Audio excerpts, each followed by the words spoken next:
Silver prices crashes 7% today. कल भी ये 4-5% डाउन था। काफ़ी अच्छी अपॉर्चुनिटी बन सकती है to buy silver, not as of today but in coming week में। मैं आपको डिटेल्ड एनालिसिस बताता हूँ ये ऐसा क्यों है, क्योंकि पहले ये 10-15% की प्रीमियम में थे ETF, मतलब जो असली प्राइस चल रहा है सिल्वर का उससे ज़्यादा ETF प्राइस थे, बट एज ऑफ टुडे ये अंडर वैल्यूड हो चुके हैं, थोड़े से नीचे आ चुके हैं। तो इसका स्टडी एनालिसिस करते हैं एंड लेट्स सी कि क्या ये बेटर अपॉर्चुनिटी हो सकता है क्या मार्केट्स में।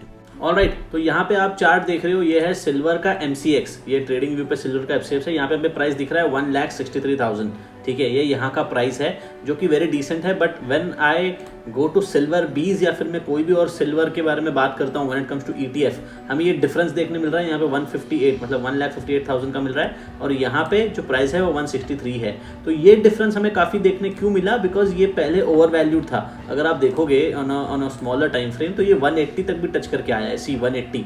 तो ये ETF ओवर वैल्यूड था। मैंने इस पर एक वीडियो भी बनाया था, इफ़ यू रिमेंबर, शॉर्ट्स ही है, आप एक बार चेक कर लेना कि 10-15% की प्रीमियम पे बिक रहे हैं। That is why I sold it at 174-175 levels as well. तो यहाँ से एक क्रैश आया, देखो 180 इसने टच किया एंड इट क्रैश, अभी 158 पे चल रहा है, ठीक है। तो इसमें प्रॉफिट बुकिंग सेंस बन रही थी क्योंकि ओवर वैल्यू था। बट अभी एज ऑफ टुडे ये 168 है, जबकि देखो सिल्वर का MCX कभी उतना प्राइसिंग टच किया ही नहीं है, इतना वो बड़ा ही नहीं है जितना ETF भाग गया। तो यही हमें देखने मिलता है। ये भी अगर 10 मिनट्स में हम देखेंगे तो आपको समझ में आ जाएगा कि ये कभी 180 के प्राइस तक गया ही नहीं, right. It is around that zone itself, around flat basically. जो रियल सिल्वर की प्राइस थी वो फ्लैट ही थी, ऑलराइट। तो सिल्वर बीस काफ़ी ज़्यादा अभी थोड़े से फियर और ग्रीड की बात हो जाती है बेसिकली ये। तो यहाँ पे अभी काफ़ी ज़्यादा फियर है सिल्वर में, which is a good opportunity as well for us to add या फिर for me to add. I am personally अभी मैं प्लान करूंगा इसमें ऐड करने का वापस से, right. I am slowly adding into it, but let's see how that goes. It may consolidate for a while as well. But यही मैं आपको सिखाने की कोशिश कर रहा था कि कैसे फियर और ग्रीड का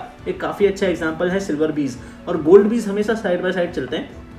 सिल्वर बीज में बहुत ज़्यादा फ्लक्चुएशन देखने मिल रहा है क्योंकि कभी सिल्वर पे इतना फोकस हुआ नहीं था और अभी ज़्यादा है, बहुत ज़्यादा सिल्वर में है। तो सिल्वर के जो फ्यूचर्स है वो 1% गेन में है, फिर भी सिल्वर बीज क्रैश हो चुका है, which is a very good chance, alright. But let's see how that goes. This is not a buy और sell recommendation in any case, right. But overall देखते हैं कि एक डिफेंसिव वैल्यू हमें देखने मिली है। So let's see how it goes from here and do comment what do you think of this arbitrage difference.